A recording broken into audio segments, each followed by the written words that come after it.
You're listening to the Morning Punchin' Show with RB and Jae, live and direct from more cities than an Instagram model's bio. Get ready for some boxing talk on the clock. Let's face it, you're not working and somebody's got to pay for the Wi-Fi.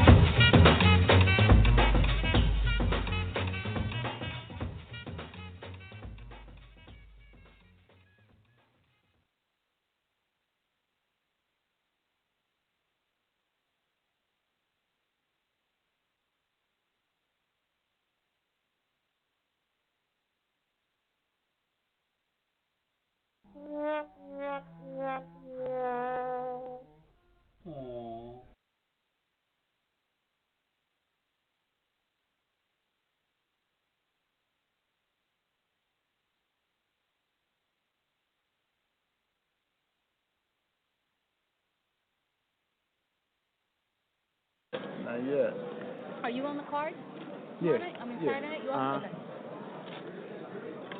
We are here with Darmani Rock, Philly's own heavyweight. What's good? Hey, how y'all doing? Good. Make sure you talk in the mic so we can hear you loud and clear. You talk low. So I've been wanting to pick your brain for a long time. Philly fighter. I want to just know more about you because I think that people don't know more about you. Like, where are you from? Who you train with? Just all these things that I think should be put out there. So let's start off. What part of Philly are you from? Germantown. And I know that you train with Fred Jenkins. Is that right? Yeah, he helped train me, but my dad is my trainer. Okay. Fred Jenkins helped train me though. Okay. So you're usually in that gym? Are you in there working with Ryan Jennings and Jesse Hart, or who are you working with in Philly?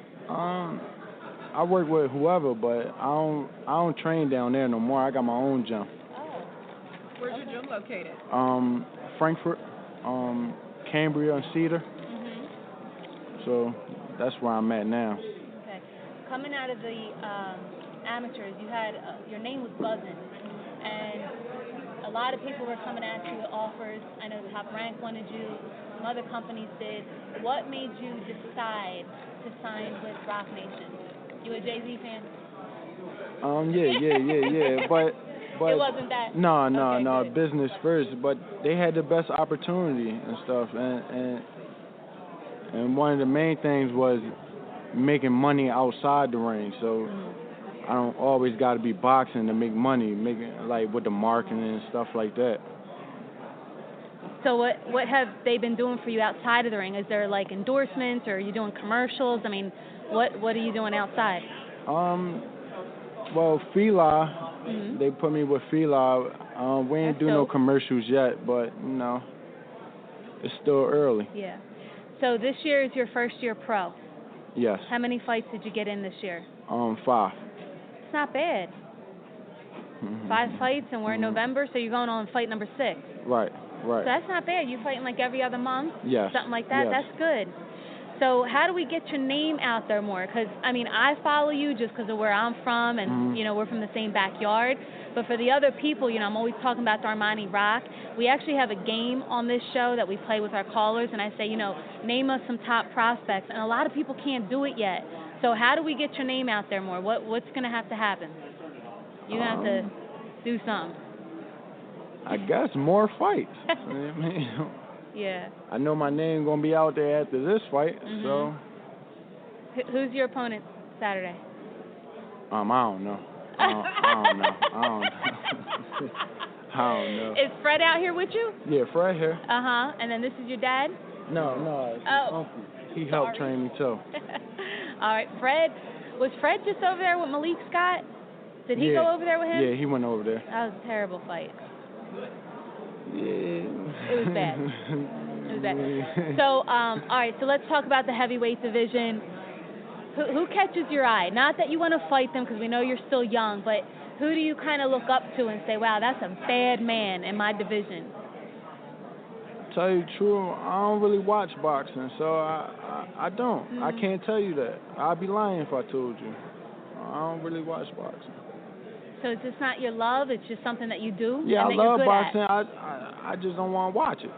Hey, he don't know nobody in his division. when you did watch it, you had to watch it as a child.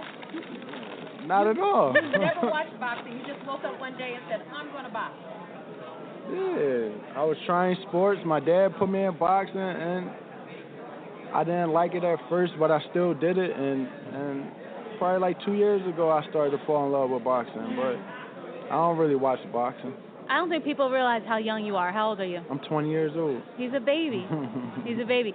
So let's talk a little bit about Philly boxing then. Maybe you don't watch boxing in general, but Philly, it's a hotbed for boxing. It's almost like a religion. I mean, there's a gym on every corner. There's a world champ that's come out of every gym.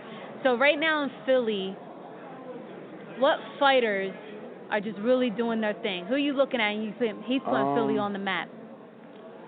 Jesse Hart, Julian Williams,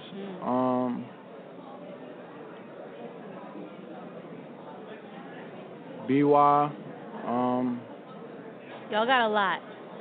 Danny Garcia. Yeah, Danny Garcia. You go to that fight in Philly last week when he fought Nah. the boy Vargas. You didn't go? I don't really care for watching boxing or really going to fight. But you know what? That's being honest. So we have this game here called Fishbowl, and you can pick out a question, and if you want to read it or I can read it for you, and you got to answer it as honest as you can.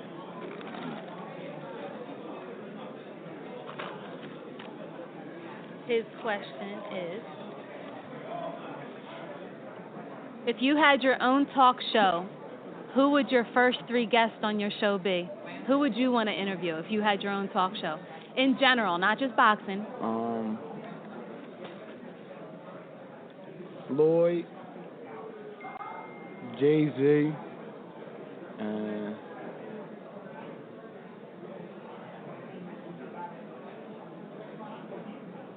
that's all I could think of. Jay, who would your 3 be? Oprah. Dang, I was going to say Oprah. Don't say J-Lo, because she's my second one. Oprah, Beyonce, and Hugh Jackson. I would pick Oprah, J-Lo, and Michelle Obama. Oh, that's a good show. Yeah, we're gonna rock. All right, we're gonna do another one. This is how the people are gonna get to know you more, on a personal level.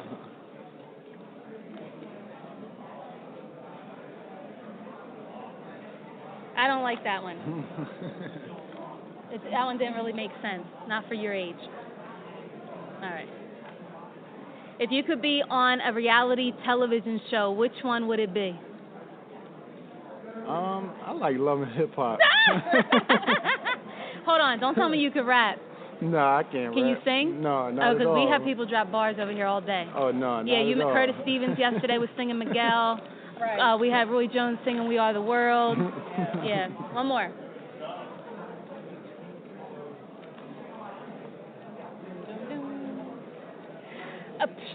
When did you fall in love with boxing? He hasn't fallen in love, so one more. Well, he said 2 years ago. 2 years ago. Yeah, that one don't count.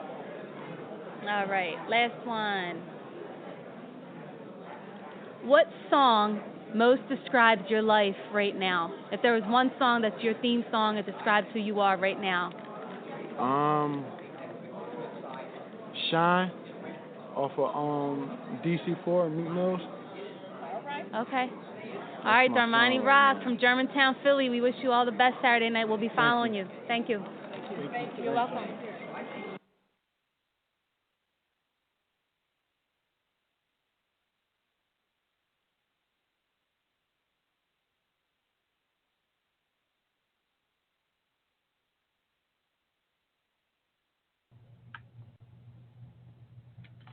And we are back. Sorry about that.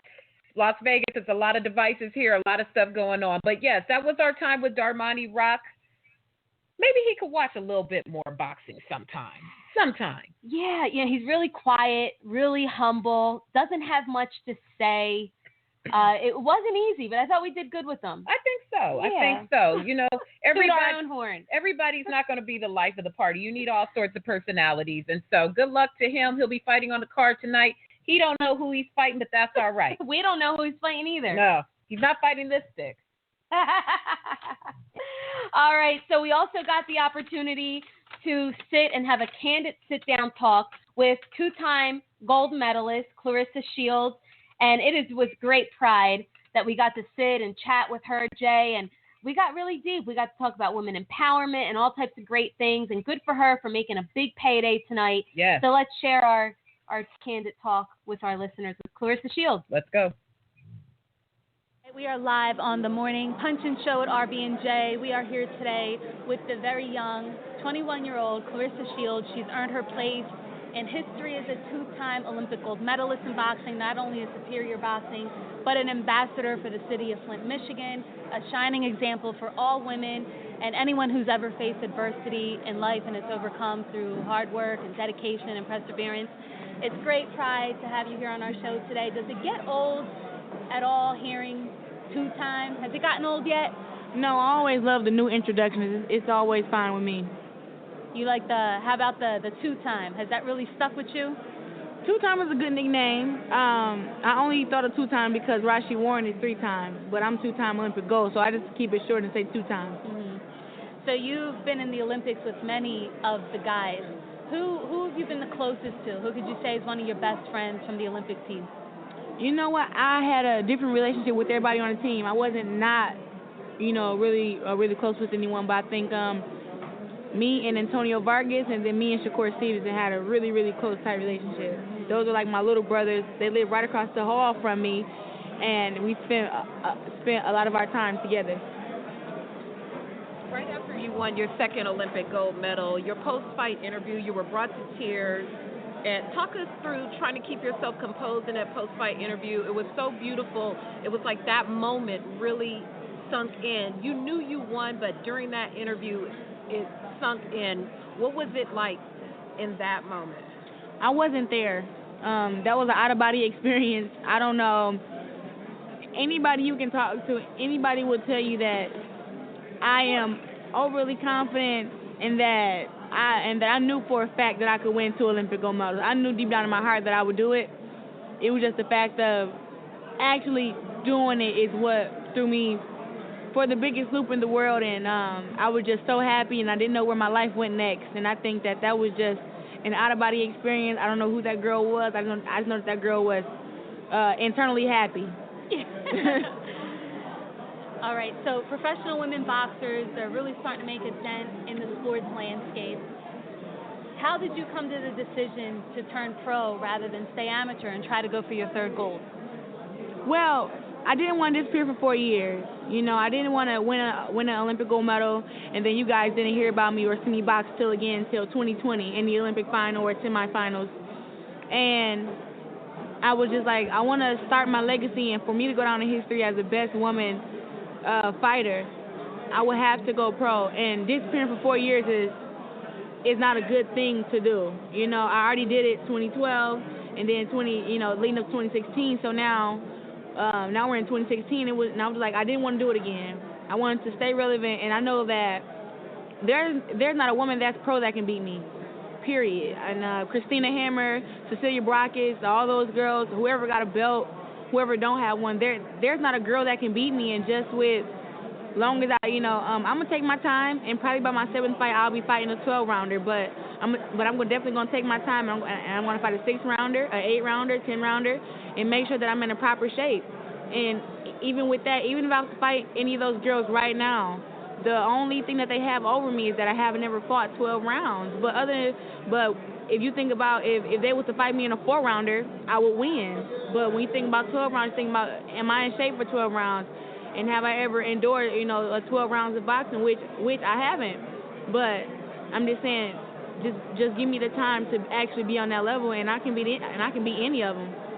Now on the verge of your first professional fight career, you said you think you only need about 7 fights to get you to that position to challenge some of these other belt holders.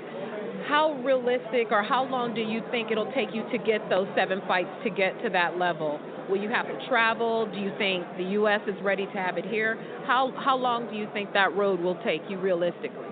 After this fight, it can come fairly fast. It's just about it's about taking advantage of being on TV, taking advantage of actually fighting and performing. And I'm fighting on TV on the Andre Ward Kovalev card, and I have a large fan base. Everybody is super excited about me fighting. Andre Ward is excited about me fighting. I don't know about Kovalev, but he will be after. And just with that, I'm gonna go up there and give out the best performance that I can. And then after that, I think I can steal the fans' hearts, and then they'll always want to watch me, and I'll be in a high demand. It's in our sport of women's boxing. There's too many women. disrespect any of them, but there's too many women who wanted to carry the torch of women's boxing, but not have that skill level to be there. And that's no disrespect to them. But when you're carrying the sport, you have to be able to get that respect. You have to be able to see that when people see you fight, they don't just say that you're tough. They say, wow, she can box. She can jab, right hand. She has a lot of skill. And that's what women's boxing has lacked, and that's what I'm bringing to the table, along with a lot of punching power. So you've been real patient before signing with anybody. Well, to my understanding, I know that other promotional companies have wanted you and from Golden Boy to Top Rank to Rock Nation and Main Events. And so I know you've been taking your time. What are the things that you're looking for? Do you want to hear from someone before you decide to sign on that dotted line? Or have you signed with Rock Nation? I'm a free agent. I haven't signed with anybody.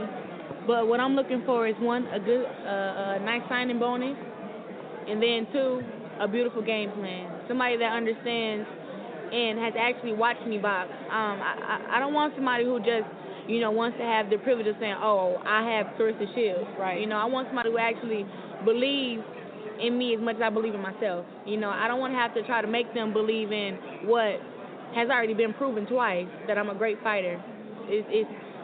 I'm not trying to do that, and I really don't have enough time to do that. It's like I have time to box. After the 2012 Olympics, and I just want to put this into perspective, Gabby Douglas, the gymnastic girl, she received, $10 million in endorsements. Yeah. How much harder is it for you as a boxer, being a gold medalist, to get on the Wheaties box, to get endorsements? Why is it so much harder? Or did you get $9 million in? No, I wish. But, with boxing, even at the Olympics, it doesn't really show much of it. It shows a lot of the swimming, the gymnastics, the running. It doesn't show a lot of the other sports, which are just as important. Or even basketball. Like this year in the Olympics, 2016, I was a big name at the Olympics. Everybody on Team America and from other countries knew exactly who I was going into the Olympics. And I took pictures every day. And I was the Muhammad Ali of the Olympic Village. Everybody knew who I was. So I was a big deal at the Olympics. But when you don't get that TV time, it still can take away from, you getting the endorsements and the endorsers seeing your face and the sponsorships and things of that nature. But once again, that's why you just have to put yourself out there as much as you can, but still perform on a high level. So I don't know why it was so hard. I kind of think 2012, it's this definition of strong woman that everybody lives by, and the strong woman is, feminine, wears makeup, straight hair. And then you have me and Serena Williams and Venus, and that's the definition of a real strong woman. It goes further than appearance, and I think that Serena is absolutely gorgeous, for one. But I have always called you the Serena Williams of boxing. I don't know if you've seen me tweet that to you before, but I have always said that she is the Serena Williams of boxing. I was a huge fan of Serena Williams. I'm a huge fan of her as sport, but not of her as a person. But that's my own personal things. But when you think about strong women, about the things we had to overcome, and also being the strongest of the women. I was one of the heaviest hitters in my weight class, and I'm the smallest, girl in my weight class, but I'm one of the heavy hitters, and I'm the fastest. And you think about my upbringing and how I grew up, that's what a strong woman is. I think people rely too much on appearance. Right. And that's why I believe Gabby Douglas was able to get the endorsement stuff, because her sport is prettier. You'll never see me smile inside the ring unless I get a knockout. Right. But other than that, you're going to see me be serious the whole time until I get the job done. So with that, I can't wear my hair, in a nice ponytail. It may start off with a nice ponytail, but by the end of the round, my hair is going to be all over my head. Yeah, so, just with gymnastics, you can do that. But in boxing, I can get my hair done right before I enter the ring. But when I get out, it's all over my head. So I think that's the difference. Well, we are getting the signal from your team behind you. It's been an absolute pleasure. Okay. We wanted to speak with you. You are a role model. You are an inspiration to many, not just women, but people, period, for all the things that you've overcome, for all you've accomplished, and all you will continue to accomplish. Thank you. You got some friends over here. Real quick, though, where are you today? Have you left Flint? Are you training in Vegas? Who are you training with? Can you give us any of that? I live in Florida, West Palm. I have a 3-bedroom apartment. My little brother stays with me. He's a senior in high school. He'll be down here tomorrow. Yeah. I train in Boca Raton with Andre Durrell, and my coach right now is Leon Lawson. We're all like a big family from Flint who actually moved down to Florida. Andre's been down there the longest. I train with them, and me and Andre live 15 minutes from each other, so I go over to the house and eat breakfast, lunch, and dinner sometimes with this whole family, and they kind of accept me and my little brother in as one of them. It seems like a lot of the fighters have really taken you under their wing. I mean, even Jamel Herring is always speaking you up, the Durrell brothers, you got Andre Ward who's got your back. And I know at the Olympics at that time, you were a little upset that Floyd didn't verbally congratulate you, but I think since then he has. Is that right? Yeah, I've seen him in Miami on my vacation time. And I was with Michaela Mayer and Jenny Fuchs from the Olympic team, and we decided to we all had linked back up and wanted to go out, and we went to, I forget the club's name, but Floyd was back to VIP. He told the security guards to let me come back to VIP with him, asked me about 2 or 3 times if there was anything I needed, congratulated me on winning my 2 Olympic gold medals. And that was enough for me, and I give him a bunch of respect for that. That's all you wanted was respect. Yeah, just respect, and it's respect of, as a boxer, it's not, it's deeper than just congratulations on 2 Olympic gold medals. Watch the fight, know how I fight, and I always hate when people question my boxing ability, and it's like, what else do I have to prove? It's on the internet, go look at it, and it's like you have these people who won't do it, but they expect you to keep explaining to them why you're so great. Well, since you don't know why I'm so great, I can only tell you so much, and if you like it, you like it, and if you don't, I would have to go to someone else. But either way it goes, the plan of going down in history as the best woman to put on a pair of gloves will definitely get made with or without whoever. It's definitely going to happen. I heard that. Thank you so much for coming by the Morning Punch. You have to answer the question as authentically as you can. If you could be one for just 24 hours, what cereal box cartoon would you be? Cereal box cartoon. The cereal box cartoon character would you be? Cheerios. Why? Because he's spicy and I like stuff that's sweet. One more.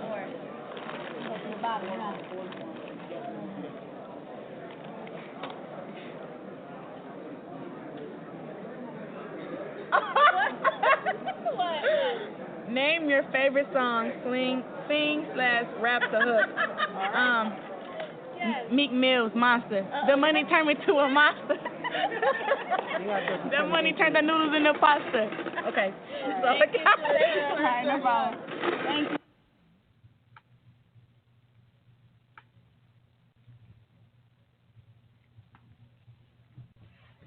All right, and that was Claressa Shields. I am so glad that she had the time, Jay, to come and speak to us, and I think she says some real stuff there regarding the sport of boxing not being pretty.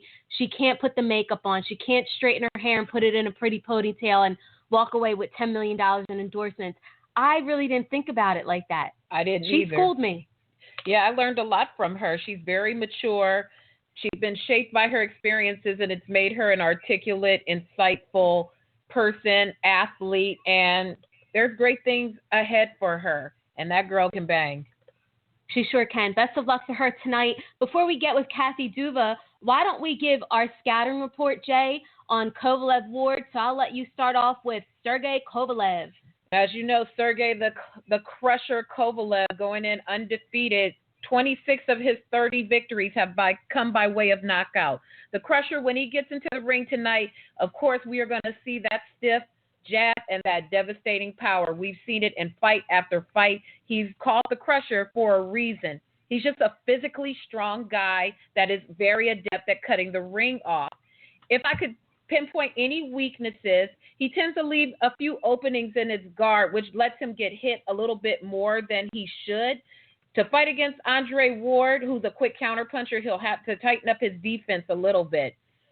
In terms of experience, Sergey is so well seasoned at this point in his career. He put on a clinic against Bernard Hopkins. Bernard hung in there, but he just wore him down round after round after round, and he has successfully defended his titles on 9 different occasions. Power, unquestionably, Sergey has the advantage when it comes to power. He throws each punch with bad intentions and has the potential to end the fight with a single punch at any time. In terms of speed, he has average speed, but he can turn it up a notch when he knows that his opponents are in retreat, so he can turn it on. Endurance, he's gone a full 12 rounds on 2 separate occasions, both of which were unanimous decision wins. That was in the fight against Bernard Hopkins and also in his most recent win in Russia over Isaac Chilemba. Sergey also likes to utilize his long-range aggressive style to pinpoint an accurate jab. He also delivers very, very accurately with powerful body shots. In terms of defense, the Crusher will be at a disadvantage because Andre Ward is a defensive specialist. However, Sergey's main strength is his offense, which he has established, and if he can get off,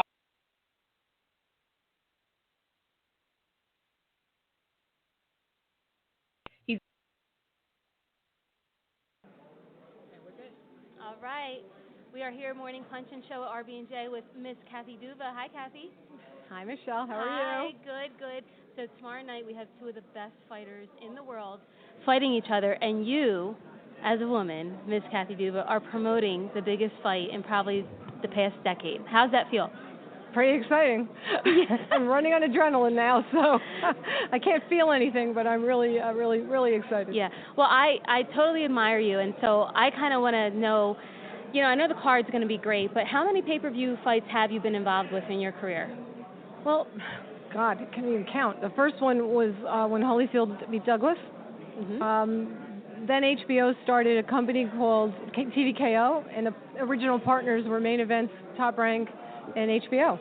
So during the time TVKO, from the time it began, for the next, 5-10 years or whatever, we promoted an awful lot of pay-per-view fights. I can't count them. Holyfield fought on pay-per-view all the time, mm-hmm. and after him, Lennox Lewis fought on pay-per-view all the time. We had some big ones with Whitaker. So, just to count, I don't even think I can do that off the top of my head. We also did some with Vargas, mm-hmm. Fernando Vargas, when he fought De La Hoya, when he fought Tito, a few others, Mayorga.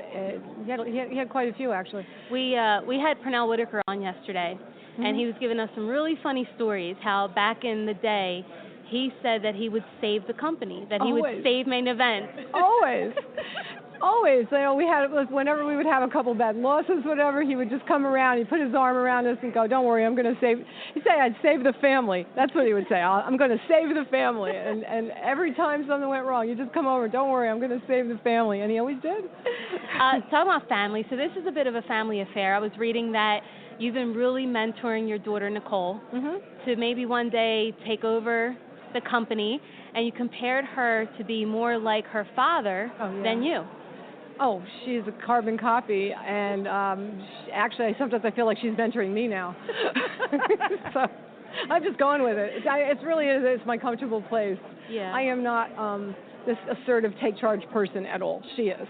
Mm-hmm. And when I try to be something I'm not, it doesn't work out. So I find that I'm better at being more on the creative side of it, creating the storylines, talking about, finding business in the future. I'm always thinking 3, 4, 5 years ahead. Mm-hmm. And I have the luxury of being able to do that now because she is keeping her eye on the present. And what I used to have to do with the marketing, worrying about every little thing that's happening and going on, I don't have to think about it anymore. Yeah. So it's wonderful. Yeah, and she's so great at it. Another family affair is over at Rock Nation. Who's over there? Dino Duva. He is your brother-in-law. Yeah. And he works at Rock Nation. What does he do over there for them? He is like their, I don't know his title actually, but he's like their boxing guy. They have a lot of people that work on boxing, but he's the one who knows about it. So, are you guys having Thanksgiving dinner next week together? I mean, has there been like a rivalry? Are you guys at all? No, what happened was when my husband passed away, I inherited his family's business. Not a good thing to do. Oh. Give people advice. And so there were a lot of very difficult times, and in the end, it came down to either I was going to take it out on my own or they were going to take it, and in the end, I took it. So we haven't worked together in any capacity in probably 15 years. We haven't had Thanksgiving dinner together or anything. We see each other at family functions, at weddings and funerals and that sort of thing, picnics every now and then, but it's not like it was. My children have more of a relationship with them. But this is the first time Gino and I have worked together in any capacity in many, many years, and kind of opposite each other more than together. Wow.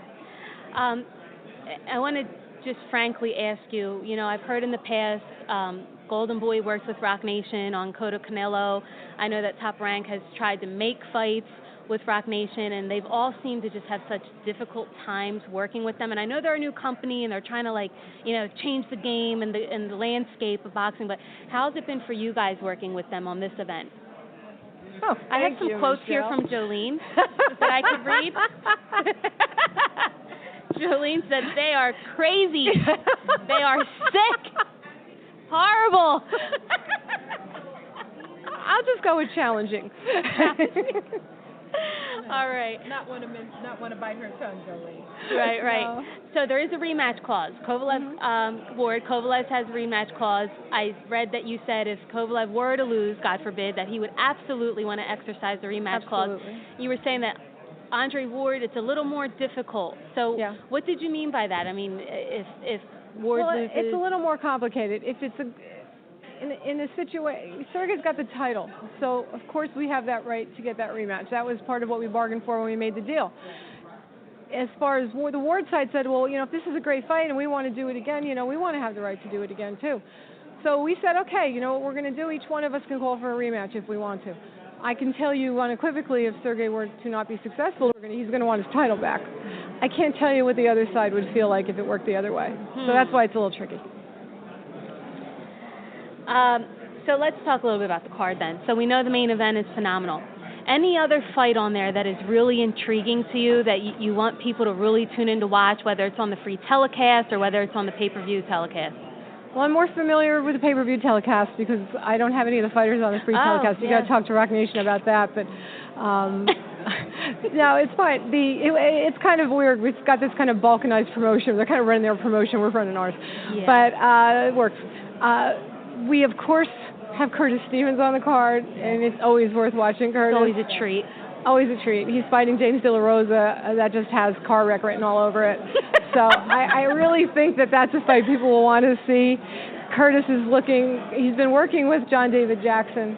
He's given him a whole new life. You saw when he fought Patrick Teixeira how dynamic he was. And the most amazing thing was he didn't knock him out with his left hand. He knocked him out with his right. Yeah. That's a whole new wrinkle to Curtis's game, which has made me so happy to see.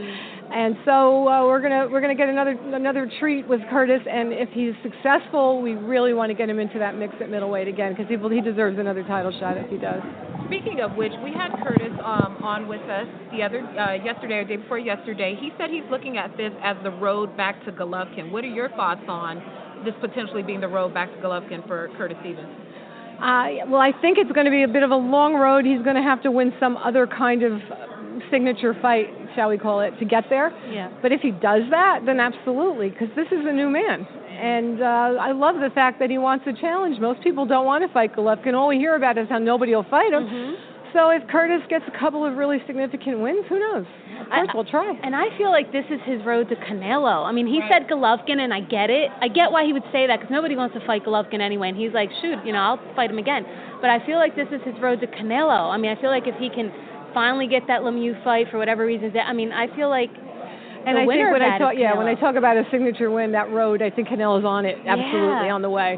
The only road to Golovkin, you're correct, would run through a fight like that. Yeah. So we're working on it, and he needs to look really impressive tomorrow. I think what you guys did yesterday or the day before was really clever. You did the first ever trainer debate. Actually, it was the second. Was it? Who was first? The first one was Angelo Dundee and Emmanuel Stewart when Yes, Leonard I love fought her. Hearns, and it was my idea. So we're all sitting there going, okay, it's been like how many years? 35 years. We can pull this one out of our ass again. Why not? Nobody, perfect. nobody remembers. But I apparently am the only one. Everybody else is dead. So so we figured we'll try it again because we had this really good mix of personality where you could do it. I mean, in all these years, I never suggested doing it again, but this was the one where this one's perfect. There's some genuine animosity there, and maybe a little jealousy and all, but John David Jackson, so I was reading a lot online that Abel Sanchez has been taking a lot of credit for making, Kovalev who he is, and I'm just like, I never remembered Abel being in any Kovalev corner. So how long did Abel have Sergey? Well, it wasn't a very long time. The last time he worked with Abel was in 2011.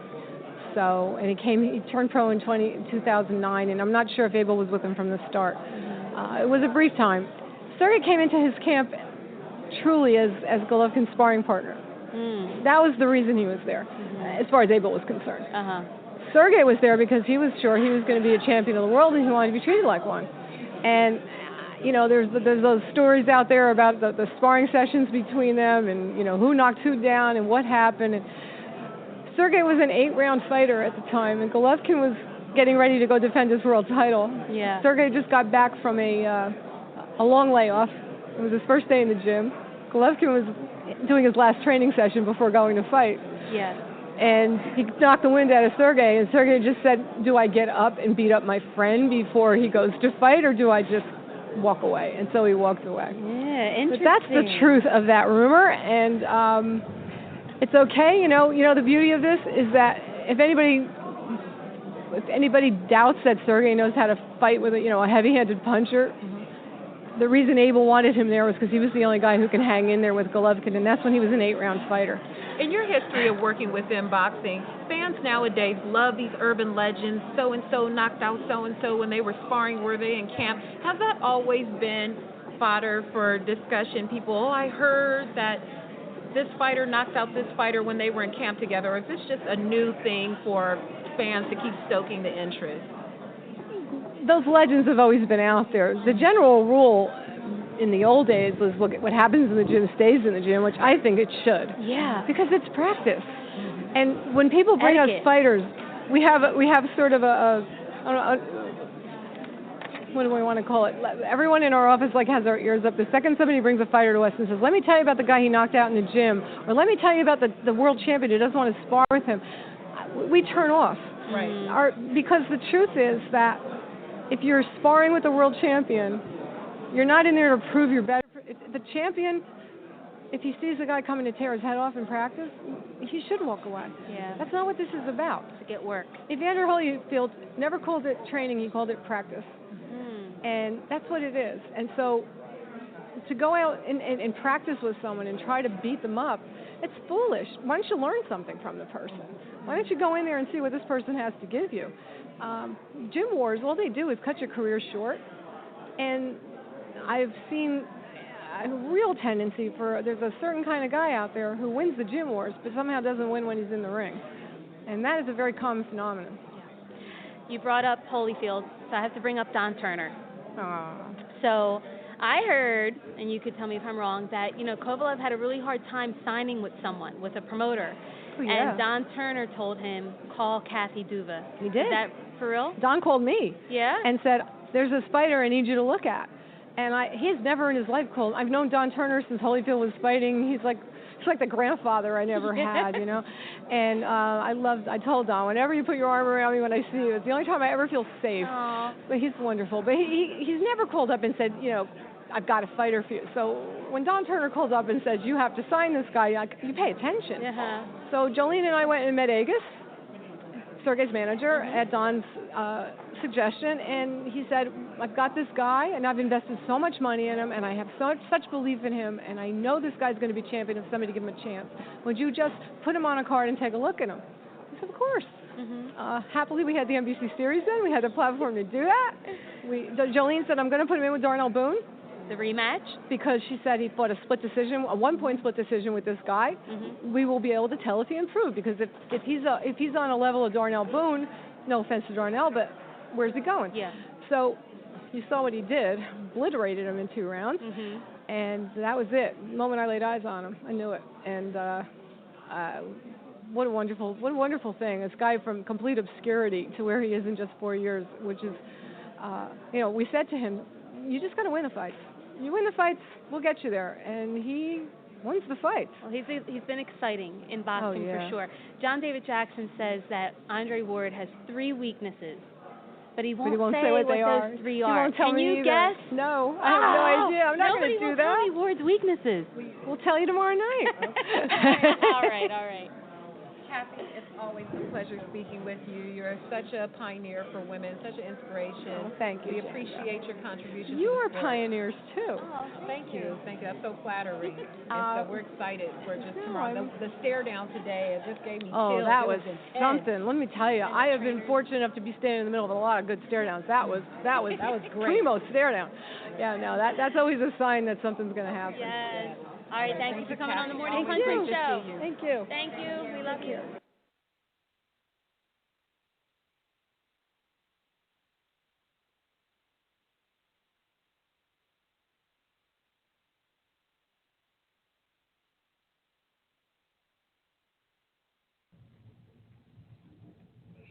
And we're back. We're so grateful we were able to bring you Kathy Duva's interview in its entirety with no interruption.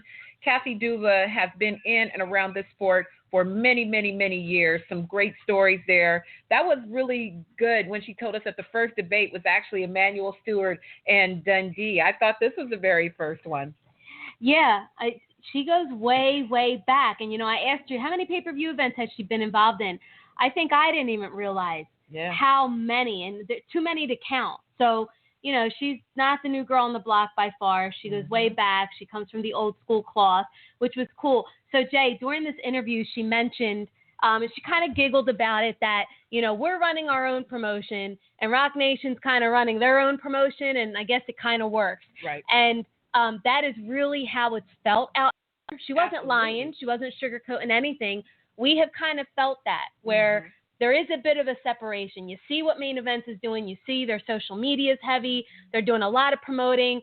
Sergey Kovalev, it seems like every week he was interviewing, doing something, a media workout, a tour, a different city. They really had him out there, and we didn't see that much from Rock Nation. Not at all.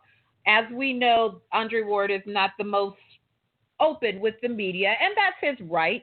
He can do whatever he likes, but it is a pay-per-view fight. And he's just not accessible unless you're part of a select few. And, from tweets to social media to interviews to major media interviews, sometimes we're the little guy, so we're not always going to get who we want to get. But even major media